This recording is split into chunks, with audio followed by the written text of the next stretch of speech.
पवित्र श्रीमद् भागवत गीता, पवित्र चारों वेद, पवित्र कुरान शरीफ, पवित्र बाइबल, पवित्र गुरु ग्रंथ साहिब, पवित्र कबीर साहिब की वाणी में छुपे हुए गूढ़ रहस्य अर्थात तत्व को जानने के लिए कृपया अवश्य सुनिए जगत गुरु तत्वदर्शी संत रामपाल जी महाराज के मंगल प्रवचन। ये यजुर्वेद और सामवेद इकट्ठा ही जल्द किया हुआ है, दो वेद अलग हैं इसमें। और इन्होंने जो टिप्पणी की है महर्षि दानंद ने, उसके आधार पर सामवेद का टीका अनुवाद किया है आर्य समाज के विद्वानों ने, और महर्षि दानंद जी के संकेत के आधार पर ही उसको मद्देनजर रखते हुए इन्होंने इस सामवेद भक्ति का वेद है। और इसमें क्या लिखा है, उन्होंने कैसे अग्नि माने क्या क्या लिखा आप देखना, और ये कहां से प्रकाशित है ये भी देखना। पहले ये देखना, वेद सामवेद और यजुर्वेद और सामवेद इकट्ठे ही हैं। यजुर्वेद ये सामवेद, और ये कहां से प्रकाशित है यहां देखो। ओम प्रधान कार्यालय दानंद संस्थान वेद मंदिर महात्मा वेद भिक्षुक सेवा आश्रम मुखमेलपुर दिल्ली दूरभाष इतना। अब देखो इस महापुरुष ने इन्हीं महर्षि दानंद जी के आधार पर सामवेद ये प्रारंभ किया। सामवेद अग्नि माने हे ईश्वर, आगे देखो अग्नि माने हे परमेश्वर, अग्नि माने हे ईश्वर, ईश्वर को अग्नि माने परमेश्वर, अग्नि माने हे ईश्वर, अग्नि माने हे ईश्वर, अग्नि माने हे ईश्वर। फिर यहां देखो अग्नि माने हे ईश्वर, अग्नि माने हे परमेश्वर, अग्नि माने हे परमेश्वर, अग्नि माने हे परमेश्वर, अग्नि माने हे परमेश्वर। यानी इसमें गिनती नहीं, इतनी बार अग्नि माने परमेश्वर, अग्नि माने परमेश्वर, अग्नि माने परमेश्वर। और अब देखना जो दास दिखाना चाहूँ आपको, यही यजुर्वेद जो पूरा ये महर्षि दानंद जी ने इसमें भाषा किया, यही देखो आप।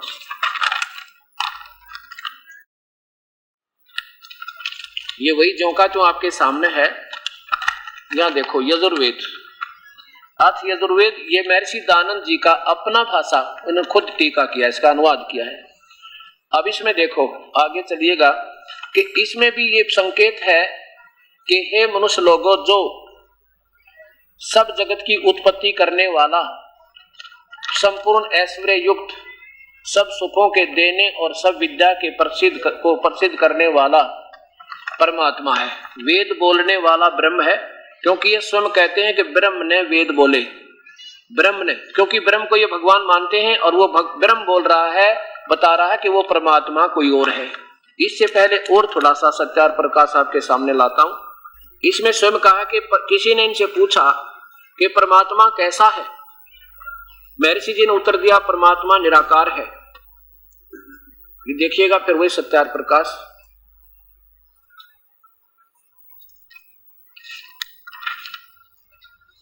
सत्यार्थ प्रकाश है नीचे, महर्षि दानंद सरस्वती स्वामी विरचित वैदिक पुस्तकालय दानंद आश्रम केसरगंज अजमेर।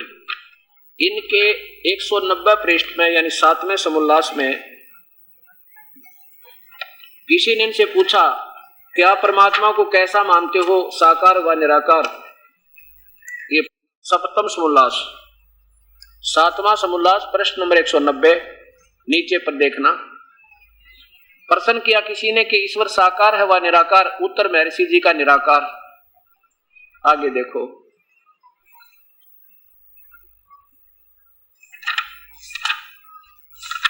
212 पृष्ठ पे ये सप्तम समोल्लास के फिर 212 पृष्ठ पर देखिएगा। सप्तम समोल्लास 7वां समोल्लास 212 पृष्ठ पर नीचे फिर पूछा कि प्रश्न परमेश्वर को आप निराकार मानते हो या साकार, उत्तर महर्षि जी का निराकार मानते हैं। आगे देखो 225 पृष्ठ पे फिर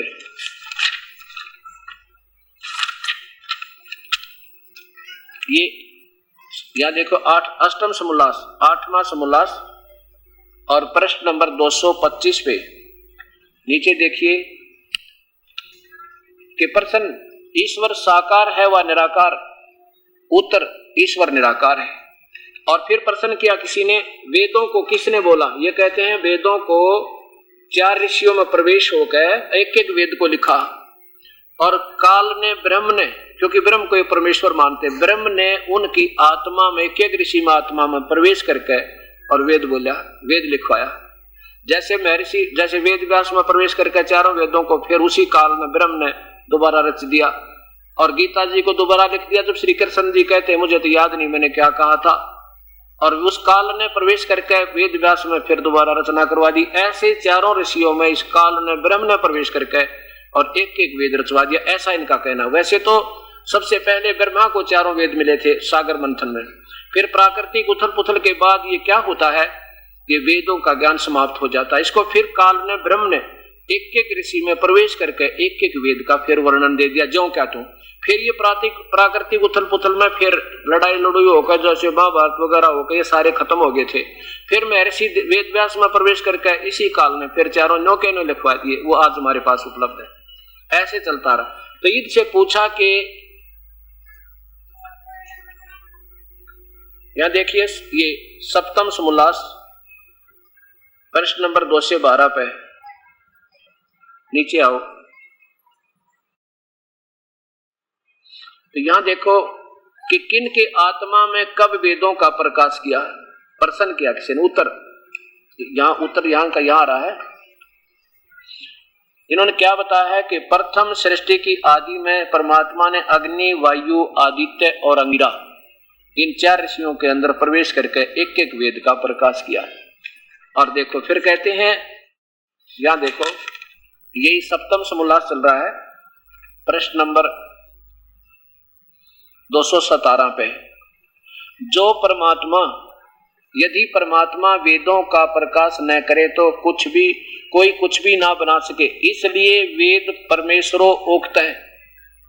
परमेश्वरो उक्त माने कहे गए, परमेश्वर के द्वारा कहे गए। ये ब्रह्म को परमेश्वर मानते हैं। इति सिद्धम, ये दास ये सिद्ध करना चाहता है कि महर्षि जी वेद ब्रह्म को ईश्वर मानते हैं, और वेद ब्रह्म के द्वारा वेद बोले गए हैं, और ब्रह्म के कह रहा है कि वो परमात्मा कोई और है।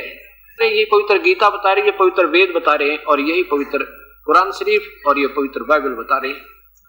लेकिन हमारी इन संतों ने दंत कथाएं सुनी, आगे उन्हीं जो की तो सुनानी प्रारंभ कर दी, और फिर हमारी क्या औकात के महर्षियों की बातों को अनदेखा करें या उनको स्वीकार न करें। अब देखिएगा ये वही यजुर्वेद। अब ये कहानी समझ में आओगी आपका, एक भगवान आकार है या निराकार है। वेद क्या बताते हैं? यजुर्वेद महर्षि दयानंद जी का पूरा स्वयं लेख है, स्वयं अनुवादित है। इसमें देखो, इसमें पहले ही इसमें स्वयं लिखते हैं, ये ब्रह्म बोल रहा है, हे मनुष्य लोगों, जो सब जगत की उत्पत्ति करने वाला, संपूर्ण ऐश्वर्य युक्त, सब सुखों को देने वाला, सब विद्या के प्रसिद्ध करने वाला परमात्मा है। तुम, हम और अपने मित्रों को के जो सब क्रियाएं हैं उनको वो सिद्ध करने हारा वही है। यानी ब्रह्म कहता मेरा भी तुम्हारा भी सबका कार्य करता वही है। अब ये मैं कहना ये चाहता हूं, आपको कहां लाना चाहता है ये दास देखो, इसके 15 नंबर श्लोक में मंत्र में आ गया है कि वो परमात्मा सशरीर है। ये देखो, ये वही प्रथम चल रहा है, ये मंत्र नंबर ऊपर देखो, ऊपर ये मंत्र नंबर 1 है, 14 नीचे देखो 15, ये अग्नि तनु रसी, अग्नि माने परमेश्वर, आपको सिद्ध किया 20 प्रमाण दिए कि अग्नि माने परमेश्वर होता है। अग्नि तनु माने शरीर, असी माने है परमेश्वर शरीर है, तनु माने शरीर, असी माने है। वाचो विसर्जनम वित्तो, ये जो गोलदारे दास ने लगाए हैं इनके इन्होंने अर्थ नहीं करे, ने तनु रसी का अर्थ ही छोड़ दिया अपने सरलार्थ में। ये देखिए पूर्ण रूप से, ये जो ब्रैकेट में है ये है वो संस्कृत, इसमें कहीं भी असी माने है, कहीं भी अग्नि शब्द नहीं किया इन्होंने, यानी उसको अर्थ छोड़ दिया। अब दास को ऐसा लगा कि ये परमात्मा को निराकार मानते हैं और वेदों को ये सच बताते हैं, और इसके कारण इन्होंने पहले सत्यार प्रकाश लिख दिया और वो सारे समाज में पहुंच गया। लास्ट में क्या हुआ कि इन्होंने लास्ट के अपनी आयु के लास्ट के 5 सालों में एक यजुर्वेद का और आधा ऋग्वेद कर पाए, इतने इनकी मृत्यु होगी। तो अब ये समंजस में पड़ गए कि अपने उस लेख को कैसे झूठा सिद्ध करूं, वेद तो सचमुच आकार बता रहे हैं। अग्नि तनुरसी परमात्मा सह शरीर है, इन्होंने यहां तो बिल्कुल अनदेखा कर दिया। चलो और देखो अग्नि माने ये स्वयं, इस 15वें श्लोक में ये देखो अग्नि माने परमेश्वर, 17वें में आप ही स्वीकार कर रहे हैं, और 18वें में देखो अग्नि माने परमेश्वर यजुर्वेद के। अब आगे चलिए, इसी के 5वें अध्याय में, यजुर्वेद के 5वें अध्याय में पहले श्लोक में फिर आ गया और 2 बार इकट्ठा ही आ गया कि परमात्मा सह शरीर है। ये देखो अथ 5वां अध्याय, यहां देखो मंत्र इसका, अग्नि तनुरसी परमात्मा सह शरीर है, सीधा अर्थ बने तनु माने शरीर, असी माने विष्णुवे सर्वव्यापक परमात्मा, तवा माने स्वयं, सोमस्य सोमस्य माने उस अमर पुरुष का, तनु माने शरीर, असी माने है। 2 बार लिखा कि परमात्मा पूर्ण ब्रह्म, सोमस माने सतपुरुष, सोम माने अमर पुरुष जिसकी कभी मृत्यु ना हो, अविनाशी परमात्मा का तनु माने शरीर, असी माने है। और ये स्वयं इसी यजुर्वेद के 35वें अध्याय में स्वयं सर्लार्थ करते हैं, सोम माने हे परमेश्वर। ये देखो 35वें श्लोक में सोम माने ऐश्वर्य देने वाले जगदीश्वर, और सोमस्य माने इस जगदीश्वर का, तनु माने शरीर, असी माने है। सोम माने स्वयं करते हैं इस जगदीश्वर। और यहां देखो यहां पर 2 बार लिखा वेद में, जैसे उसमें पवित्र बाइबल में 3 बार लिखा इकट्ठा ही, अग्नि तनुरसी परमेश्वर सह शरीर है, और विष्णुवे तवा सोमस्य तनुरसी, सोमस्य माने उस अमर पुरुष परमेश्वर का, सतपुरुष का, तनु माने शरीर, असी माने है। विष्णुवे माने सर्वव्यापक सबका मालिक, तवा माने उस सर्व मालिक सबके पालन करता, अमर पुरुष का शरीर है, वो सह शरीर है, मानव सदृश है। देखो यहां फिर उन्होंने कैसे सर्लार्थ किया है कि हे मनुष्यों, तुम लोग जैसे मैं जो हवि, अग्नि माने यहां बिजली कर दिया, यहां लिखना था अग्नि माने परमेश्वर, और देखो तनु माने शरीर तो ये मानते ही है, तनु माने शरीर, असी माने है। फिर ले लो तनु माने शरीर, असी माने है, और यहां लिख देते परमेश्वर, जैसे 100 जगह लिख रखा पहले। यहां ऐसा लगता है कि जानबूझकर, लगता है कि स्पष्ट है ये तो, जहां अग्नि माने परमेश्वर, तनु माने शरीर, फिर देखो तनु माने शरीर है, असी माने है, परमात्मा सह शरीर है। दूसरी बात ही नहीं बनती इसकी। इन्होंने कैसा क्या, हे मनुष्यों तुम लोग जैसे मैं जो हवि बिजली प्रसिद्ध रूप अग्नि के शरीर के समान, अग्नि को शरीर बता रहे, अग्नि का तय, और भगवान निराकार बताओ अग्नि के शरीर के समान है। अब मैं आपको यही झोंका तो ये ज्यादा बड़ा था, इसको ऐसे छोटा दिखाऊंगा, आसानी से आपको दिखाई देगा। फिर लीजिए, यही महर्षि दानंद जी के द्वारा, वो आकार बड़ा है, झोंका त्यों है, कोई अंतर नहीं। और ये भी कहां से प्रकाशित है, सार्वदेशिक आर्य सभा, आर्य प्रतिनिधि सभा 2/5 महर्षि दानंद भवन, रामलीला मैदान, नई दिल्ली। और इसमें भी झोंका क्यों देखिए, ये 15वें श्लोक में इन्होंने नहीं झोंका क्यों कर दिया। ये 15वां श्लोक प्रथम अध्याय का अग्नि तनुरसी, ये इसका कहीं सरलार्थ नहीं किया इन्होंने इसमें, बिल्कुल भी। ये आपके सामने है, सारे शब्द देख लीजिए। ये ब्रैकेट वाले संस्कृत है, इसमें कहीं अग्नि शब्द का अर्थ नहीं किया इन्होंने, ये आपके सामने है। अब यहां अब 5वें श्लोक में, 5वें अध्याय में फिर आइए, क्योंकि ये 5वां अध्याय ये भी बताएगा कि उस परमेश्वर का नाम क्या है।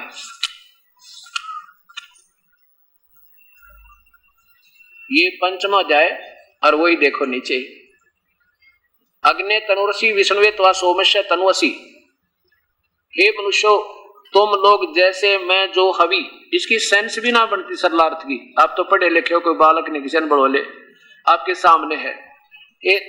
हे मनुष्यो, तुम लोग जो मैं जो हवि, अग्नि माने लिखना था परमेश्वर, बिजली प्रसिद्ध रूप अग्नि के शरीर के समान है। इसका कोई भाव भी नहीं बनता, ना इसका कोई तुक बनता। मेरे हिसाब से तो बन नहीं रहा, और किसी को अच्छा लगता तो धन भाग है उसके।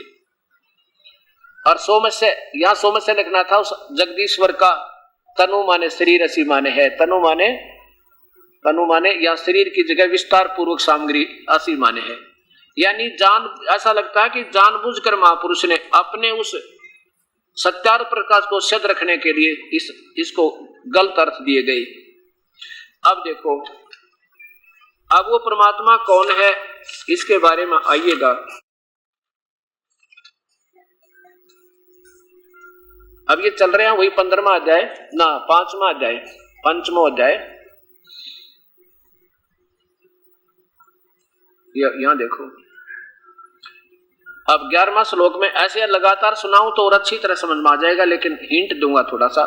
ये ब्रह्म बोल रहा है, अपने उस परमात्मा के बारे में महिमा गा रहा है। विद्वान मनुष्यों, जैसे उत्तम ज्ञान युक्त परमात्मा वेद विद्या विजुली का कोश अर्थात शब्द घोष, शब्द अर्थ और संबंधों का बोध वाला, सब कर्म वाला, मैं पढ़ना पढ़ाना व होम रूप यज्ञ से अभ्यंतर में रहने वाले, तपत जल बाहर धारण होने वाले, शीतल जल को संपादन करता व निष्पेक्ष करता हूं, वैसे आप भी कीजिए। जो अग्नि आदि पदार्थों का 24 वर्ष ब्रह्मचर्य आदि करता है। ये क्या भाव है कि वो कहता है कि मैं भी करता हूं और तुम भी उसी परमात्मा का उसी तरह पूजा कीजिए। इसका क्योंकि वो काल बोल रहा है, ऐसे ही जैसे गीता में बोला है। अब इसको ज्यादा ना लेकर के मैं आपको ये समझाना चाहता हूं कि वो परमात्मा का नाम क्या है। ये वही 5वां अध्याय, 5वां अध्याय। और यहां देखो,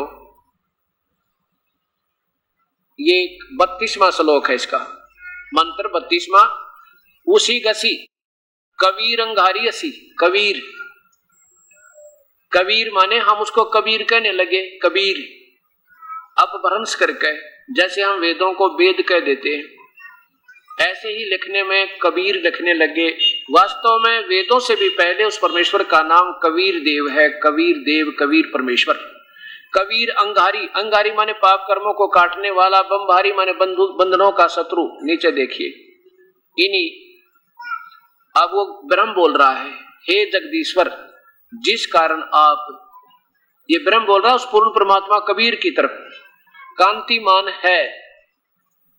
अंगारी, अंगारी का माने अर्थ होता है पाप कर्मों को खत्म करने वाला, पापों का शत्रु। अरि माने शत्रु, अंग माने पाप। पाप खोटे चलन वाले जीवों के शत्रु लिख दिया इन्होंने, नहीं, यह लिखना था पापों का शत्रु, यानी पाप कर्म काटने वाला तू ही है। बंभारी, बंभारी माने बंधनों का शत्रु। ये स्वयं स्वीकार करते हैं, हम उसे बंदी छोड़ कहते हैं जो बंधन काट दे, बंधन से छुड़वा दे, बंधनों को खत्म कर दे, बंधनों का दुश्मन। उसको किसी भी भाषा में बोल सकते हैं, भावार्थ सेम है, एक ही है। बंभारी माने बंधनों का शत्रु। वह इन्होंने आगे अपने हिसाब से आगे क्या लिख दिया, ये लिख दिया ऐसे अपसर्ग लगा के और कवि कर दिया इसका, और कवि का अर्थ कर दिया कांत पर जय। यहां लिखना था वो कबीर है। जैसे ये यजुर्वेद है, यजुर्वेद है और यजुर्वेद की महिमा गावे कोई, ये बहुत अच्छी वो बहुत अच्छी पुस्तक है, उसमें बड़े अच्छी जानकारी प्रभु की लिखी हुई है, बड़ी यज्ञ करने की रचाएं हैं। और यजु का अर्थ होता है यज्ञ सतुतियां। यजु का अर्थ होता है यज्ञ सतुतियां। ऐसा इसका अर्थ, जैसे कोई पूछे कि वो है कहां जिसकी तुम महिमा गा रहे हो, और वो लिखना पड़ेगा को यजुर्वेद में है, और जहां पर यजुर्वेद लिखा हो उसको लिख दे यज्ञ सतुतियों का स्रोत लेकिन कोई नहीं ढूंढ सकता यजुर्वेद को, उसका नाम लिखना पड़ेगा। वो यजुर्वेद है जिसकी महिमा हम गाते आ रहे हैं। अब इसको अलग लिख कर इसका अपसर्ग लगा देंगे तो भी यजुर्वेद है ये। इस यजुर्वेद पवित्र शास्त्र यजुर्वेद का ही बोध करावेगा। अब यहां देखिएगा, उसी गसी वो कवि रंगहारी असी बम्भारी अवसुरवसी रतधामा और सवर ज्योति। सवर ज्योति माने स्वयं प्रकाशित है, रतधामा माने सतलोक में रहता है। यहां देखो, इन्होंने यहां लिखना था वो कबीर परमेश्वर है, बस कबीर का यहाँ कबीर लिख देते, सारा सरलार्थ बढ़िया हो जाता, कोई दिक्कत नहीं थी, बिल्कुल भी सब ठीक किया इन्होंने, बस यहाँ थोड़ी सी कमजोरी रहेगी। और नीचे देखो, रतधामा, रतधाम यानी सतधाम युक्त, सतलोक में रहता है वो मनुष्य जैसा है, सह शरीर है, और रतधामा वो सतलोक में रहता है। रतधाम माने सतलोक को, शाश्वत स्थान को, और सवर ज्योति माने वो स्वयं प्रकाशित है, वो सतलोक में रहता है, उसका नाम कबीर है। अब पवित्र शास्त्र वेदों ने प्रमाण दे दिया, वैसे तो चारों वेदों में दिखा दूं आपको, उसके लिए आपको ये पवित्र शास्त्र एक खरीदना पड़ेगा, पवित्र पुस्तक, ये परिभाषा प्रभु की, ये हमें लगभग 185, 60, 70 में पड़ती है, और केवल हम इसको 30 रुपए में आपको देते हैं, इंक्लूडिंग इसके कवर, एक पॉली बनवा रखा है इसका कपड़े का बहुत सुंदर, उसके समेत इसको आपको केवल 30 रुपए में देते हैं। ये चाहते हैं कि कोई ये प्यारी आत्मा इसको खरीदें और इसको समझ सके और इसको आदर पूर्वक रखें, केवल 30 रुपए। और इसको पढ़ कर देखना है, सब वेदों का ज्यों का त्यों वर्णन, यानी कुछ आंशिक श्लोक ले लिया हमने जो आवश्यक थे। और क्या करें, सौदागर को संकेत थोड़ा ही होता है, जैसे कोई व्यापारी होता है ना, व्यापार करने लेने के लिए कोई बोरी कणक खरीदने जाता है मंडी में, तो ये नहीं कहता कि सारी बोरी खोल कर दिखा मुझे, सारी बाहर निकाल दे कणक ने, वो कोई ना दिखावे। वो क्या करते हैं, एक परखी मार देते, एक बोरी मत है, अब देख ये सामान इसमें है, दूसरी मत निकाल देते, तीसरी मत निकाल देते, और समझदार व्यक्ति उसी पर सौदा करते हैं कि जो माल इसमें मेरे सामने निकाला ये सारा ठीक पाओगा, ऐसा ही है, उस पर हजारों लाखों बोरियों का सौदा हो जाता है, वो सौदागर होते। तो इस दास ने आप सौदागर के लिए, जो सौदागर होंगे उनके लिए एक संकेत रूपी परखी मार के इसमें रख दिया। इन चारों वेदों का यानी सब पवित्र धर्मों के पवित्र ग्रंथ, सदग्रंथों में से वह मलाई निकाल के इसमें पेश कर रखी है, और पढ़ के देखना आनंद आओगा। आप हट नहीं सकते इसको, इसके ऊपर एक वो पढ़ने लगे थे। और इस शायद इस संसार में आपने किसी शास्त्र के और पुस्तक की लेने की आवश्यकता भी नहीं पड़ेगी, अगर ये पुस्तक आपके पास हुई तो। ये वो 5वां वेद समझो। अब आपके सामने ये अब एक मजहब, एक धर्म, पवित्र धर्म बाकी है, जिसमें यह सिद्ध करना है कि वो परमात्मा मनुष्य जैसा है, उसका नाम क्या है। गुरु ग्रंथ साहिब के अंदर दिखाएंगे, उसका नाम कबीर है। अब गुरु नानक देव जी सिख धर्म के प्रथम महापुरुष माने जाते हैं।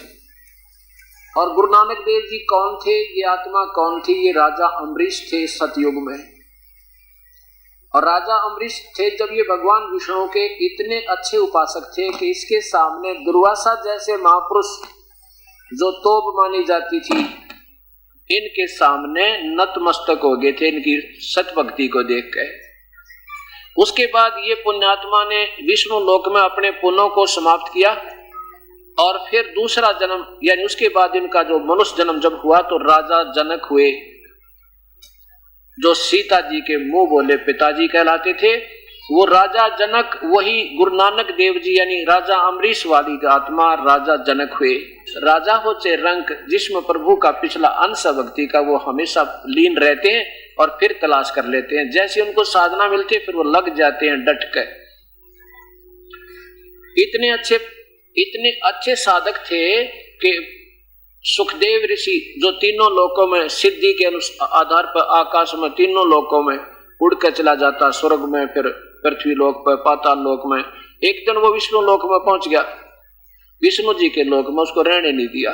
क्यों नहीं रहने दिया? कि उसका गुरु नहीं था।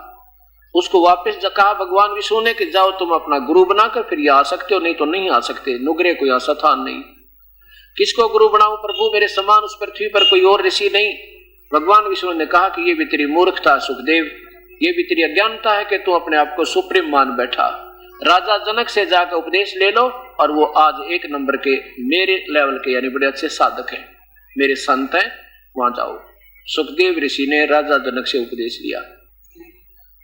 उसके बाद राजा जनक जब अंत समय में जाने लगे विष्णु जी के लोक की तरफ, यानी अपने स्वर्ग की तरफ जहां इसको स्थान मिलना था, विमान में बैठे जा रहे थे।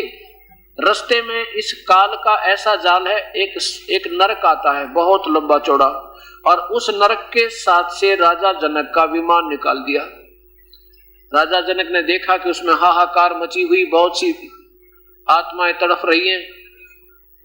राजा जनक दयालु यानी ऋषि लोग दयालु होते हैं। उन्होंने कहा कि विमान के चालकों, विमान रोको, ये किसकी रोने की आवाज आ रही है, किसकी चीखने की आवाज आ रही है। अब उन जो साथ में गए हुए थे भगवान के वो दूत, उन्होंने कहा राजन यहाँ पर एक नरक है, सब प्राणी अपनी करनी का दंड भोग रहे हैं। राजा जनक ने कहा कि इनको छोड़ दो सबको, मेरे से देखा नहीं जाता इनका ये दुख। पारखत बोले आप यहाँ राजा थोड़े ही हो, आपका हुक्म थोड़ा ही चलेगा यहाँ पर तो धर्मराज का हुक्म चलेगा। वो कहेगा तो छोड़े जाएंगे, नहीं तो नहीं छोड़े जाएंगे। धर्मराज को बुला लिया कि धर्मराज से मेरी बात कराओ। धर्मराज आ गया नीचे, तो धर्मराज ने कहा कि राजन तुम चलो अपने स्वर्ग में, ये तो अपनी करनी का भोग भोग रहे हैं, भोगने दो इनको। राजा जनक कहने लगा नहीं धर्मराज, मैं आगे नहीं जा सकता, इनको सब छोड़ दो, जब मैं आगे चलो, नहीं तो मुझे भी यही रहने दो। अब धर्मराज कहने लगे आप तो देखो कितने विद्वान पुरुष हो, अपनी करनी का फल सबने भोगना पड़ता, ये तो अटल संविधान है प्रभु का, मैं कैसे छोड़ सकता हूं। अब नहीं तो फिर मैं यही रहूंगा कि आपको मैं यहां नहीं रहने दे सकता, ये भी नियम है। एक काम है कि आप अपने कुछ पुण्य दे दो इनको, ताकि मैं इनको बाहर निकाल सकूं। राजा जनक बोला मुझे मंजूर है। अपने आधे पुण्य संकल्प कर दिए। उसमें 12 करोड़ सेना थी, 12 करोड़ को प्राणी वहां दुख पा रहे थे। उन 12 करोड़ प्राणियों को जो दुख पा रही थी आत्माओं को, अपने आधे पुण्य दे दिए। राजा जनक को तो खाली करवा दिया, काल ने आधा पुण्य दिवा दिए उस टाइम, और वो जो नरक भोग रही थी वो आत्माएं, वो बाहर निकाल दी, नरक खाली कर दिया, स्वर्ग में भेज दी। और जब तक उन 12 करोड़ में डिस्ट्रीब्यूट हो गए वह सारे एक जैसे पुण्य, जब तक उन 12 करोड़ आत्माओं जो नरक भोग रही थी उनके पास राजा जनक के संकल्प किए हुए पुण्य रहेंगे, तब तक तो स्वर्ग में रहेंगे। उसके बाद फिर उस नरक में उन्हीं जो उनके जिसके कारण नरक हुआ था वो कर्म फिर उस नरक में भोगने पड़ेंगे, वो कभी खत्म नहीं हो सकते।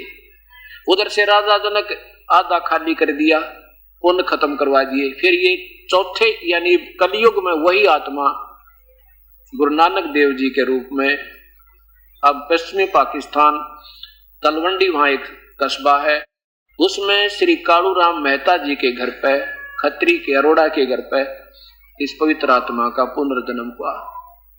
पिछले संस्कारवश इसमें फिर भी इनके अंदर श्रद्धा भक्ति बहुत थी, प्रभु में आस्था थी। इनको एक ब्रजलाल नाम का पांडा गीता पढ़ाया करता था, और गीता जी के आधार पर गुरु नानक देव जी ने श्री कृष्ण को पूर्ण परमात्मा मान के, और उसी के आधार पर एक, क्योंकि वेदों गीता में लिखा है ओम नाम, और आखिर में घुमा फिरा कर कहते हैं कि मैं अव्यक्त हूं, मुझ अव्यक्त निराकार को तू ही एक निरंकार। यहां उनकी सोच रुकी हुई थी, किसकी? गुरु नानक देव की। गुरु नानक देव जी अपनी बहन नानकी की ससुराल में जो सुल्तानपुर शहर में थी, वहां एक नवाब के यहाँ मोदी खाने में नौकरी करते थे। उस समय इनके 2 संतान हो चुकी थी, शादी भी हो गई थी, 2 पुत्र हो चुके थे गुरु नानक देव के। सुल्तानपुर के नवाब के यहाँ उनके जीजा जी ने, उनका नाम श्री जयराम था, गुरु नानक देव जी के जीजा जी ने जो सुल्तानपुर के नवाब के वहां कुछ पुत्र जजमान थे, अपनी गवाही देकर, अपनी शनाखत देकर के गुरु नानक देव जी को मोदी खाने का वहां यानी नौकरी दिवा रखी थी।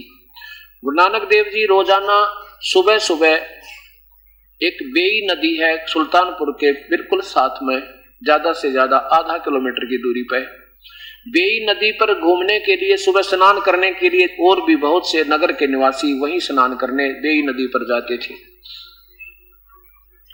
गुरु नानक देव जी वहां स्नान करने के लिए करने से पहले काफी देर सुबह सुबह बैठकर अपने जो प्रभु की आराधना थी, प्राकृतिक दृश्यों को देखकर मस्त रहते थे। एक दिन वो पूर्ण परमात्मा, वो कबीर परमेश्वर काशी में जुलाहा बन के, धानक बन के,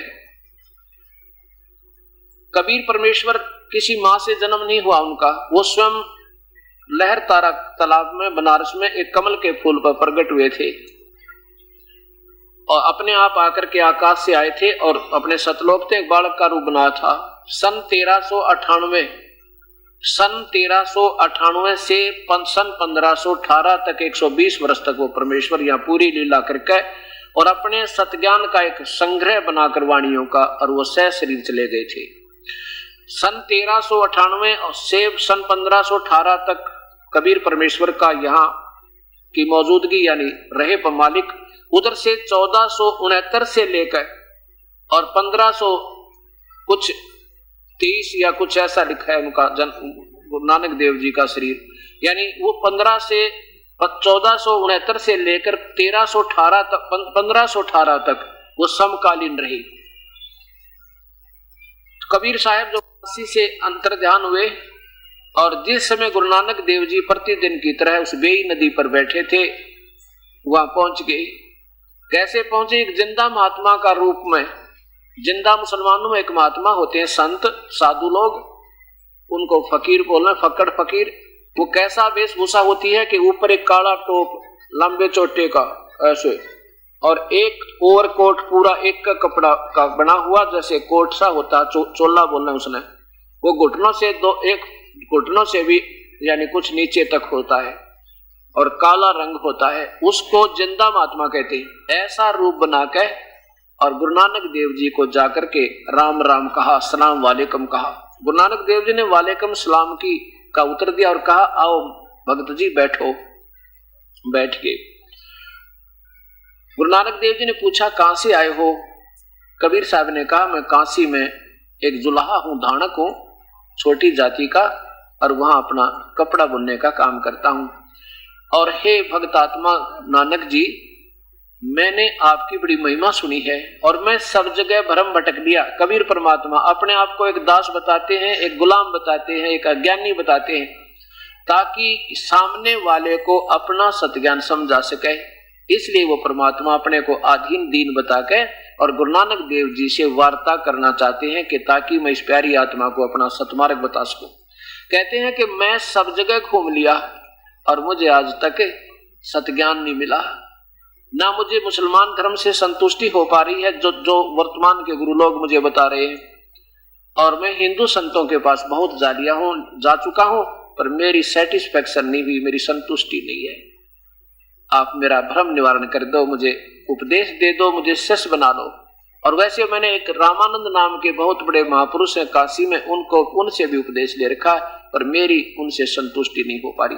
वो चाहते हैं कि किसी प्रकार इस प्यारी आत्मा को पहले इसको महिमा दूं, ताकि ये बोलना मेरे तो बात करे और फिर मैं अपना ज्ञान समझा दूं। तो गुरु नानक देव जी को जैसा सुना था वो कहने लगे, देखो जिंदा, तेरे बड़े भाग हैं, तूने कमाल कर दिया, मुसलमान होकर एक हिंदू से तू वार्ता कर रहा है, धन्य तेरे भाग। ठीक है, बिल्कुल यही होना चाहिए, हमने परमात्मा को पाना है, इसमें जाति और मजहब की आंट नहीं चाहिए।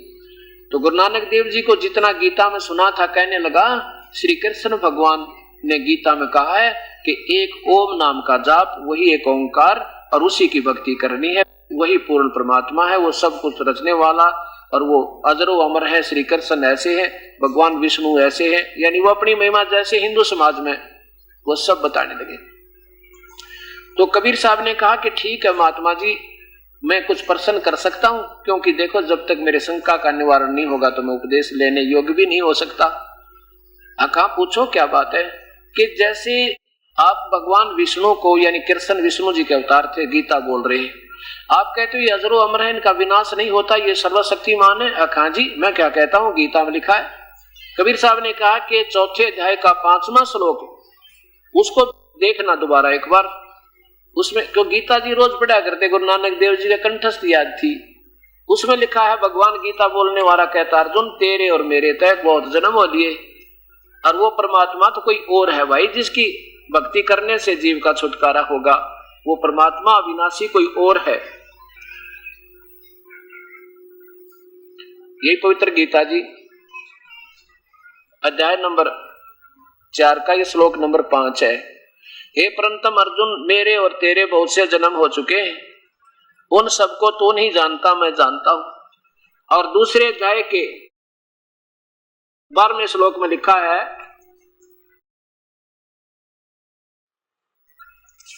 कि ऐसा नहीं है कि ये सारे के सारे राजा लोग पहले ना थे, और ऐसा भी नहीं है कि आगे ना होंगे, या मैं और तू आगे नहीं होंगे।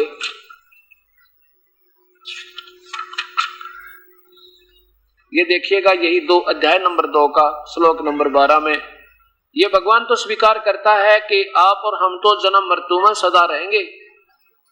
मैं तो ऐसा है कि मैं किसी काल में नहीं था, या तू नहीं था, या ये राजा लोग नहीं रहेंगे, नहीं थे, और ऐसा भी नहीं है कि इससे आगे हम सब नहीं रहेंगे, यानी तेरी और मेरी तो आगे भी जन्म मृत्यु बनी रहेगी। अब 17वें में लिखा है कि वास्तव में अविनाशी तो कोई और है। ये देखो अध्याय नंबर 2 का और श्लोक नंबर ये 17 कि नाश रहित तो उसको जान जिससे ये संपूर्ण संपूर्ण जगत दर्श्य वर्ग व्याप्त है, और उस अविनाशी का विनाश करने में कोई समर्थ नहीं। तेरे तू और मैं तो नाशवान है भाई। और फिर 15वें अध्याय के 4थे श्लोक में भगवान कह रहा है कि मैं भी उसकी शरण में हूं। तो ये क्या चक्कर है गुरु नानक देव जी? मुझे नाराज ना होइयो, प्रेम पूर्वक पूछ रहा हूं, मैं तो एक दास बनकर आपका, मुझे ये बता दो। आप जब तक ये देखो अध्याय नंबर 15 का और श्लोक नंबर 4 में, उसके पश्चात उस परम पद परमेश्वर यानी कोई तत्वदर्शी संत मिल जाए तो वो पूर्ण परमात्मा का जानकार होगा। उसके बाद उससे पूछकर और सारी क्रिया करना। उसके पश्चात उस परम पद रूप परमेश्वर को भली भांति खोजना चाहिए, और जिसमें गए हुए फिर लौटकर पुरुष यानी साधक फिर लौटकर संसार में नहीं आते, और जिस परमेश्वर से यानी जिस भगवान ने सारे इस पुरातन संसार वर्ष की प्रवृत्ति विस्तार को प्राप्त हुई है, यानी जिन ब्रह्मंडों को सब ब्रह्मंडों को जिसने रचा है। और ये भगवान तो गुरु नानक देव जी देखो स्वयं कह रहे हैं कि उसी आदि पुरुष नारायण के मैं शरण हूं। गीता बोलने वाला भगवान तो कह रहा है मैं भी उसी परमेश्वर की शरण में हूं, उसके अधीन हूं। इस प्रकार दृढ़ निश्चय करके उस परमेश्वर का मनन और निधिध्यासन करना चाहिए। और फिर देखियो 18वें अध्याय का 62वां श्लोक, इसमें क्या कहा है कि हे भारत, सब प्रकार से तो उस परमेश्वर की शरण में जा, और उसकी कृपा से ही तो परम शांति और शाश्वत स्थान को प्राप्त होगा। 18वां अध्याय 62वां श्लोक, हे भारत, सब प्रकार से उस परमेश्वर की शरण में जा, उस परमात्मा की ही कृपा से तू परम शांति और सनातन परम धाम को प्राप्त होगा। यानी सतलोक शाश्वतम स्थानम, यानी सतलोक कहो, सनातन परम धाम कहो, चाहे सतलोक कहो, चाहे रत धाम कहो, सनातन परम धाम को सतलोक है ये। अब गुरु नानक देव जी ने अब ये जो वार्ता हो रही थी इन दोनों महापुरुषों की, परमात्मा और इस प्यारी आत्मा की, गुरु नानक देव की और परमात्मा कबीर साहब की, उस समय वो स्नान करने वाले बहुत से गांव के नगर निवासी चारों तरफ बैठ गया वार्ता सुनने लगे।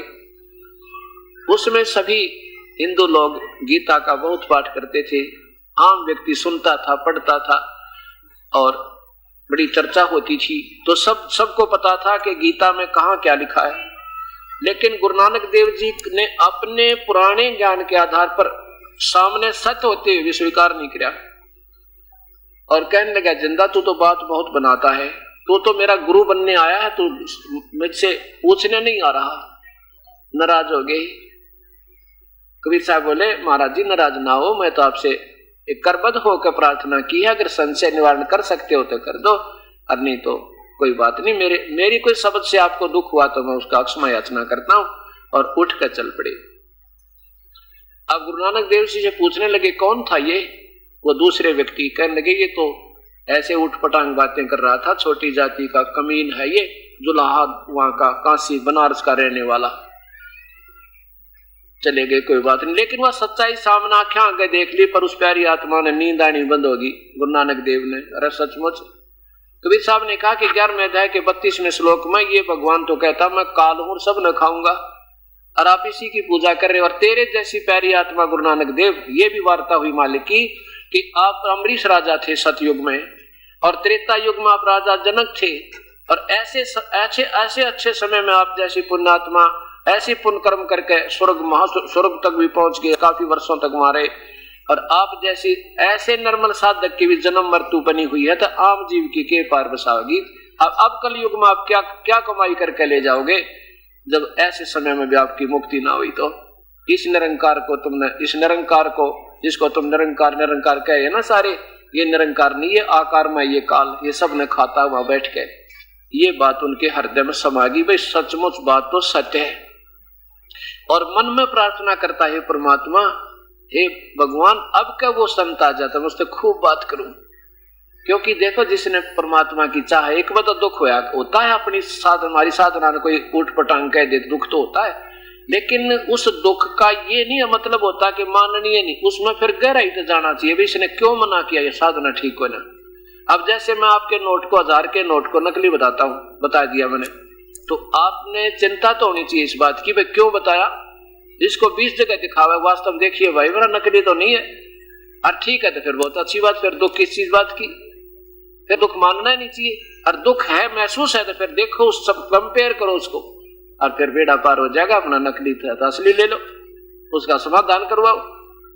तो जी ऐसे काफी दिन के बाद गुरु नानक देव जी रोज आत्मा तो पुकार करे, एक बार उस संत फिर आ जाते, मैं उससे खूब बात करूं और बहुत गहराई तो बातें पूछूं, ये तो सारी ये साची कह था। अब क्या हुआ, एक दिन फिर ऐसे बेई नदी पर वो प्यारी आत्मा गुरु नानक देव जी वहां पर बैठे, और नौकर उनका कपड़े लिए बैठा, नहाने की खातिर वो तैयार हो रहे, कपड़े निकाल के और नहाने वाला कपड़ा ही बांधे बैठे, और शांत मनते एकांत में। इतने में वही परमेश्वर कबीर साहब काशी वाले धानक जुलाहा उसी जिंदा वाले रूप में वहां दिखाई दिए, थोड़ी सी दूरी पे, और गुरु नानक देव जी गदगद हो गए को वो आते गए आज फिर ये। अब उस दिन वो परमेश्वर आए तो केवल कबीर गुरु नानक देव जी को दृष्टि गोचर है, बाकी स्नान करने वालों को दिखाई नहीं दे रहे वो परमात्मा ने, क्योंकि अंतर्यामी जो चाहे जैसा रूप बना ले। अब गुरु नानक देव जी ने कहा कि आओ मात जिंदा महात्मा, आप नाराज तो नहीं होगे मेरे तय, उस दिन मैंने आपसे कुछ उठ पटांग किया। अगर नहीं जी मैं तो जिज्ञासु हूं, और आप मुझे जूते लगाओगे तो भी मुझे ताप के बिना कोई ठिकाना नहीं दिखाई देता, मैं तो संतों की तलाश करता फिरता हूँ। गुरु नानक देव जी जान के भाई ये तो बहुत ही विनम्र आत्मा है, पर आम व्यक्ति नहीं है ये। फिर प्रश्न उत्तर शुरू हुए। तब गुरु नानक देव जी ने अंत में कहा कि वो परमात्मा कोई और है, गुरु नानक जी वो तो कोई और परमात्मा है, और उसका संदेश वाहक मैं लेकर आया हूं वो संदेश, और मेरे पास उसका सतभक्ति और सतनाम सच्चा नाम मेरे पास है। गुरु नानक देव जी बोले देख जिंदा, ठीक है आप भगवान हो गए, अब मैं ज्यादा नहीं कहना चाहता कि आप कुछ नहीं हो, लेकिन आपके ज्ञान के सामने मुझे नतमस्तक होना पड़ रहा है, लेकिन आंखा वेखूं तो मानू, ऐसे सुनी सुनाई बात पर मैं विश्वास तेरी पर करूं को ना। कबीर साहब बोले भाई ठीक है तुझे आंखें दिखाता हूं आपको। गुरु नानक देव जी ने डुबकी लगाई स्नान करने के लिए। यहाँ पर 2 प्रसंग आते हैं कि गुरु नानक देव जी ने कहा कि मैं इस दरिया में डुबकी लगाऊंगा, मुझे इसमें ढूंढ देना और फिर बाद में बात करेंगे। अब गुरु नानक देव जी ने जो ही डुबकी लगाई और देखने वालों ने देखा कि स्नान करने के लिए छलांग लगा दी और बाहर आए नहीं। परमात्मा ने क्या किया, उसको पकड़ के अंदर ही अंतर्ध्यान कर दिया और अप स्ट्रीम में ले गए, जिधर से पानी आ रहा था बह करके, जिस तरफ से पानी बह कर आ रहा था उधर ले गए 3 किलोमीटर की दूरी पे, और वहां ले जा करके गुरु नानक देव बना के बाहर बैठा दिए किनारे पर, जंगल में ले गए आधा किलोमीटर दूरी पर कि यहाँ आ जाओ अब वार्ता करेंगे। तब गुरु नानक देव जी बोले अब जो कहोगे मैं सारी मानूंगा आपकी। और उधर से लोगों ने देखा कि गुरु नानक देव जी डूब गए, वो तो छलांग लगाई थी बाहर नहीं आए। ओए भगदड़ माच गई, राजा को पता लगा, उसने गोताखोर भेजे, दुनिया ढूंढने लगी, जाल डालने लगे। वो ढूंढे डाउन स्ट्रीम में, वो बैठे अप स्ट्रीम में, वह ढूंढ रहे इधर जिधर पानी बहकर जा रहा था, वो बैठे उधर जिधर पानी आ रहा था उससे भी 3 किलोमीटर दूर जंगल में बैठ गए दोनों, वो परमात्मा और वो प्यारी आत्मा। तब कबीर परमेश्वर ने कहा कि अब मैं तुझे काल का सारा जाल समझाऊं, पूरी सृष्टि रचना सुनाई और फिर कहा कि अब मैं तुझे वो सारे ब्रह्मांड दिखाता हूं। उस आत्मा को निकाला शरीर से, अंदर भी जो का त्यों शरीर है, एक सूक्ष्म शरीर इस मनुष्य जैसा ही, उसको ऊपर ले गए, सारे ब्रह्मांड दिखाए, सब ये ब्रह्मा विष्णु महेश का लोक दिखाए, इनके द्वारा जो हो रहा ये क्रिया दिखाई, फिर काल दिखाया 21वें ब्रह्मांड में तपस्या के जहां जल रहे हैं जीव वो दिखाया, फिर सचखंड ले गए सतलोक में। अब उधर से परमात्मा जिंदा वाले रूप में जा रहे हैं और सामने क्या देखा, वो सतलोक में जाकर वो तकत के ऊपर उस तेजों में शरीर उस परमेश्वर का, जिसके करोड़ सूर्य करोड़ चंद्रमा मिला दे ऐसी रोशनी हो, वह भी फीकी पड़े, इस रूप में दूसरे रूप में परमेश्वर उस अपने उस सुंदर स्टेज पर विराजमान, तकत पर विराजमान है। और इतना तेजों में शरीर है उस परमेश्वर का जिसमें करोड़ सूर्य करोड़ चंद्रमा मिला दे, तो भी रोशनी एक रोमकूप की फीकी पड़े।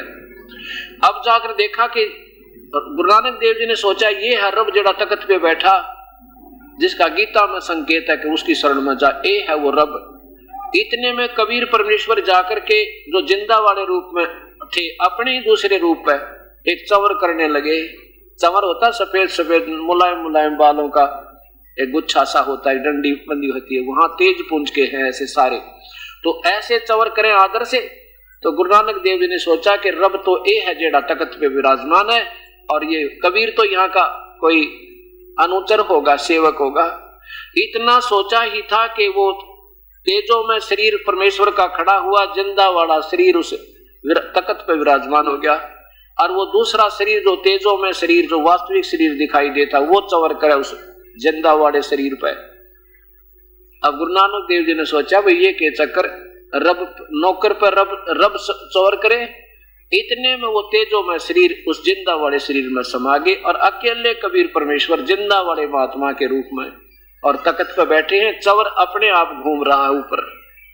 और तब कबीर साहब ने कहा था कि हे प्यारी आत्मा, तुम मेरे बच्चे हो, सगा चाहे कोई हिंदू बना, चाहे मुसलमान, चाहे सिख या ईसाई, तुम मेरी आत्मा हो। तुम यहाँ से गए थे, यहाँ देखो ये कितनी आत्मा है, इनसे मिलो जाके। इनका कभी जन्म मृत्यु नहीं होता, यहाँ पर कोई किसी का बेटा मरे नहीं, बेटी मरे नहीं, अजरो अमर शरीर इनका है। और देख मेरा शरीर ये तेजों में रुई जैसा है, मेरे शरीर में हाड़ और मांस नहीं है। और तुझे अगर आपने वापस आना है यहाँ पर तो एक सतनाम दूंगा मैं, काशी में धानक का काम करता हूं जुलाई का, वहां आ जाना। अब ये गुरु नानक देव जी का समझ में नहीं आया, भगवान और काशी में जुला बन के क्या करने जावा था, पर ये सामने देख लिया तो पक्का विश्वास हो गया कि जरूर कोई न कोई बात है। जब भगवान बार बार कह रहे हैं मैं बनारस में रहता हूं, काशी में जुलाहे का काम करता हूं और सतनाम से मुक्ति होगी और किसी नाम से नहीं, और सतनाम मैं दे सकता हूं और कोई पृथ्वी पर सतनाम देने वाला प्राणी नहीं है, और देगा तो कोई झूठा देगा, उसका चला नहीं। और आपने काशी आ जाना, वहां मैं आपको नाम दूंगा, मंत्र दूंगा। ऐसा क्या इस प्रोसीजर में 3 दिन और 3 रात बीत गई, 3 दिन लग गए। अगले दिन परमात्मा ने तीसरे दिन सुबह सुबह उस आत्मा को वापस भेज दिया उसी शरीर में, गुरु नानक देव की में। और जब वो होश में आए, देखा उत्तरे की ये तो भगवान के पास गया था, मैं सतपुरुष के पास गया था, अकाल पुरुष के पास गया था। सुबह सुबह उसी समय जिस नहाने का समय था, उस नदी की पटरी वहां पहुंचा जिस घाट पर अन्य प्राणी नगर निवासी उस दिन भी स्नान कर रहे थे, तीसरे दिन।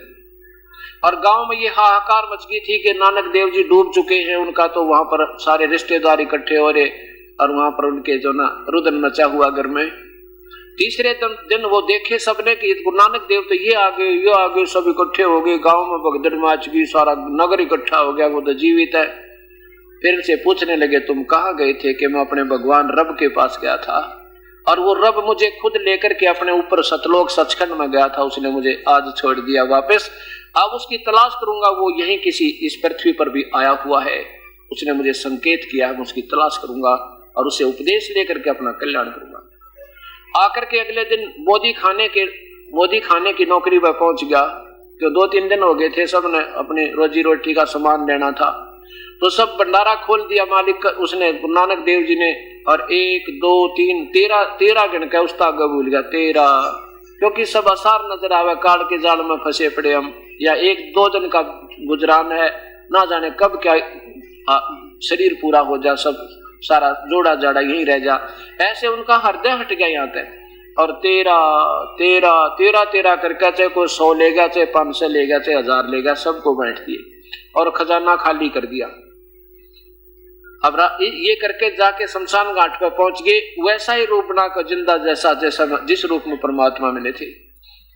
सुल्तानपुर के नवाब को पता चला कि आपके मोदी खाने के नौकर ने आपका खजाना खत्म कर दिया, खराब कर दिया, सब बांट डाला जनता में। अब सुल्तानपुर के नरेश ने, नवाब ने उनके बहनोई को बुलाया, जयराम को, कि आजा तेरे सामने खजाने का काउंट करूंगा, अगर उसमें कोई कमी पाई तो मैं तेरे से ले लूंगा, क्योंकि तेरी मार्फत मैंने तेरे उस रिश्तेदार को यहाँ पर नौकरी दी थी। जयराम जी के सामने जब अकाउंट किया गया तो 760 रुपये गुरु नानक देव जी के और ज्यादा पाए। बोलो सतगुरुदेव की जय। अब सुल्तानपुर के नवाब ने सोचा भैया तो तेरे तो गलती होगी, ऐसे महापुरुष भक्तात्मा पर तूने डाउट किया, शक नहीं करना चाहिए था। कहा उसको बुला के लाओ, मैं क्षमा याचना करना चाहता हूँ। गुरु नानक देव जी को बुला गया तो नवाब ने कहा कि ऐसा करो भक्तात्मा, ये नौकरी करो आप, और मेरे से जो गलती हुई मुझे क्षमा करो। आप ये 760 रुपये आपके सरकार की तरफ ज्यादा है, ये ले लो और ये नौकरी जारी रखो। गुरु नानक देव जी बोले कच्ची सरकार की नौकरी मेरे तो को ना, अब तो सच्ची सरकार की नौकरी करूंगा।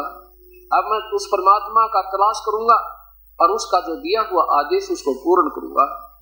आपके रब ने किस्त में आपको आदेश दिया कि वो बेई नदी से मुझे सचखंड लेकर गए थे और मुझे 3 दिन में वापस छोड़ दिया, अब उसकी तलाश करूंगा इस पृथ्वी पर वो स्वयं आएगी।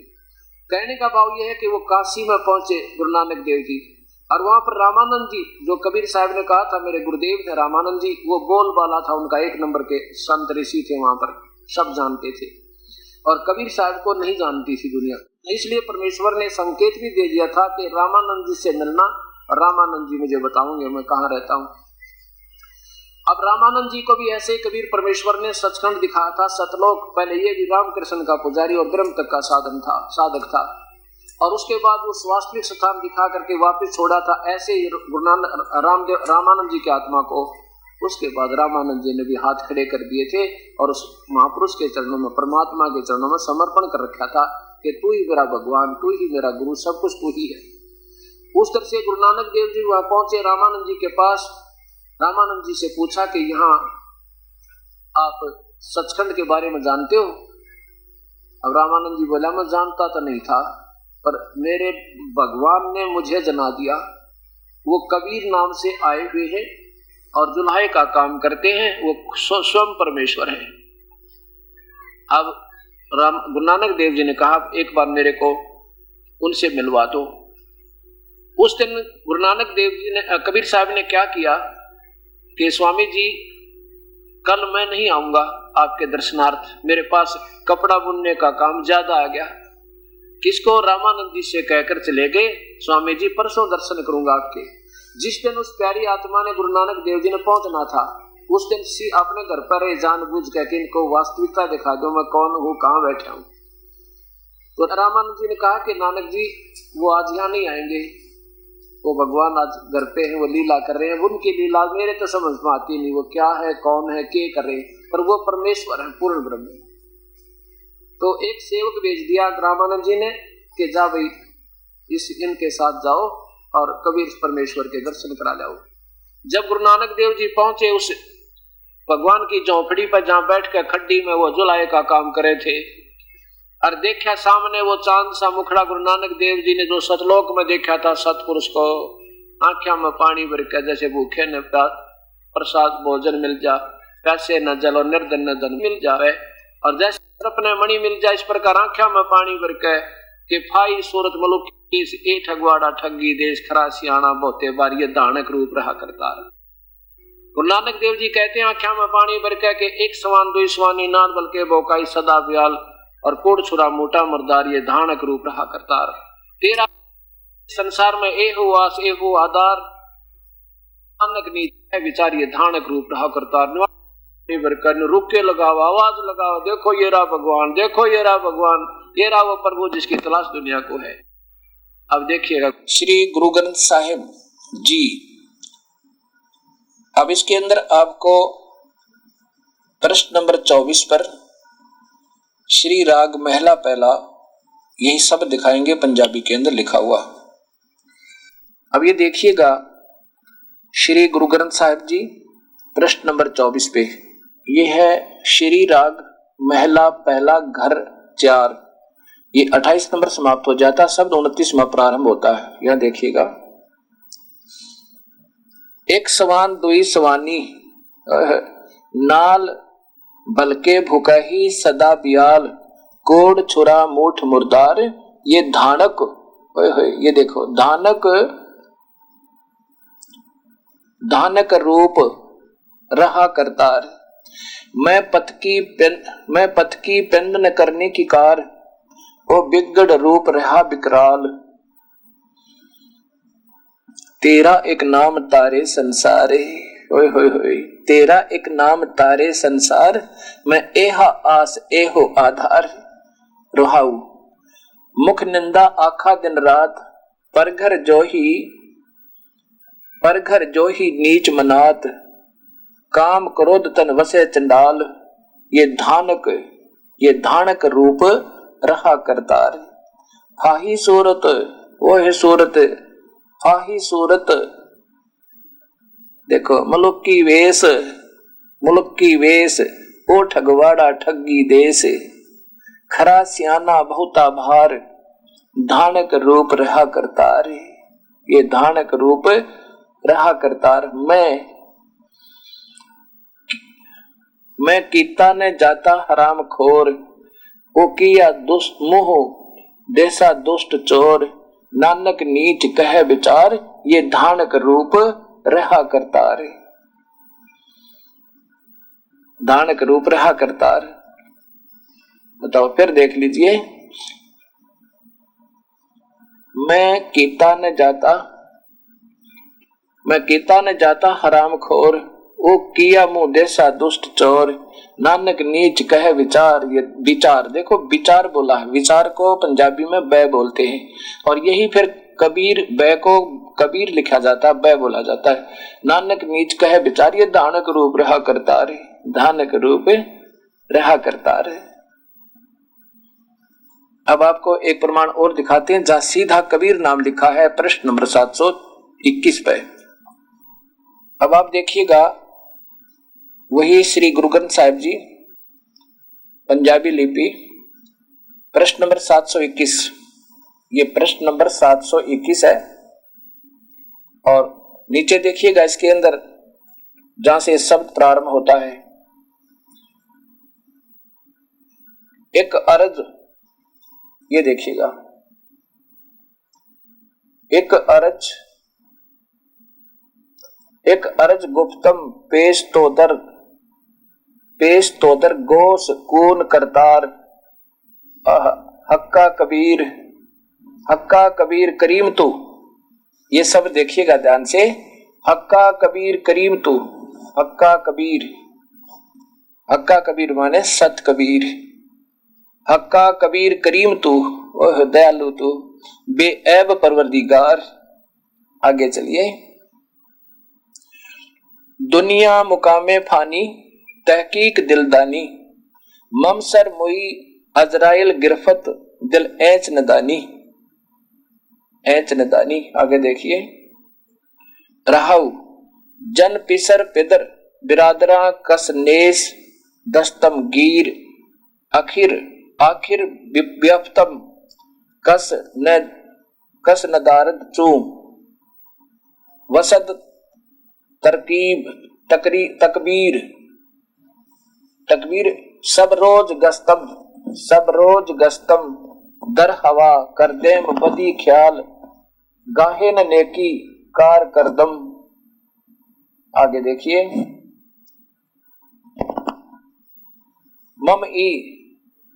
मम ई चीनी अहवाल बद बखत हमचो बखील गाफिल बेनजर और बेनजर बेबाक। नानक, ये ध्यान से सुन देखिएगा, नानक बगयोत जन तेरा, जन तुरा तेरे चाकरा पाखाक, तेरे पांव की धूल, पाखाक चाकरा माने आपका सेवक, आपका नौकर। कबीर साहब को गुरु नानक देव जी कह रहे हैं तेरा चाकरा पाखाक। फिर देखिएगा,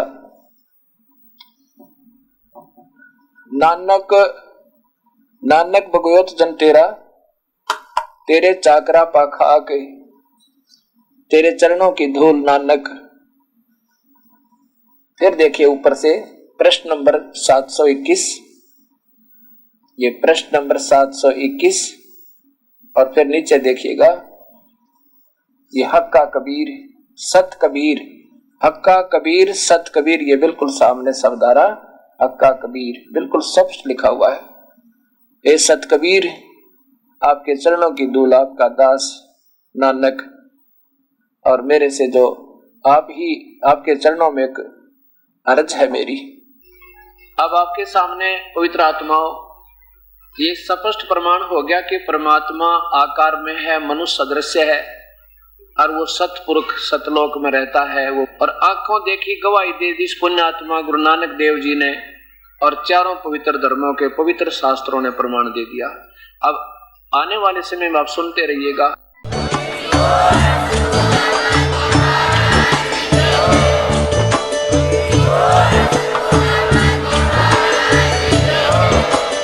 आप सुन रहे थे जगत गुरु तत्वदर्शी संत रामपाल जी महाराज जी के मंगल प्रवचन। अधिक जानकारी के लिए विजिट कीजिए हमारी वेबसाइट www.jagatgururampalji.org। संत रामपाल जी महाराज जी के शुभ आशीर्वाद से पूरे विश्व भर में 500 से भी ज्यादा नाम दीक्षा केंद्र हैं, जिन पर संत रामपाल जी महाराज जी द्वारा ऑनलाइन निशुल्क नाम दीक्षा दी जा रही है। अपने नजदीकी नाम दीक्षा केंद्र का पता करने के लिए संपर्क करें 8222880541।